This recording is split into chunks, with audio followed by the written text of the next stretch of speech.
কোথায় গেছিলি? কেনাকাটা করতে। কই আমাকে তো বললি না? তোমাকে বলতে হবে ব্যাপার। দেখি দেখি কি কিনেছিস দেখি। শাড়ি ভালো হয়েছে, আমি গেলে আরো ভালো হতো। কি এনেছে? এইটা আবার কি? জামা। হ্যাঁ, কেউ পরে না আমাদের বাড়ি। ছ্যা, বিচ্ছি মানে তুমি জানো জামাটা দাম কত? এখন এসব সবাই পরে। না, আমাদের বাড়ি কেউ এসব করে না, তুইও করবি না, একদম তুই করতে পারবি না এসব।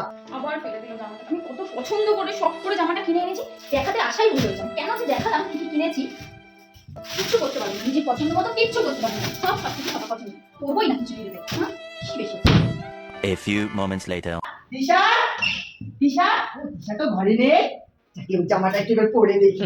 জামাটা একটু গায়ে দিয়ে দেখি তো কেমন লাগে আমাকে। খুব একটা খারাপ না তো দেখতে একেবারে। আমি একটু গায়ে দিয়ে দেখি কেমন লাগে। আয় না। আমি কেন মরি না?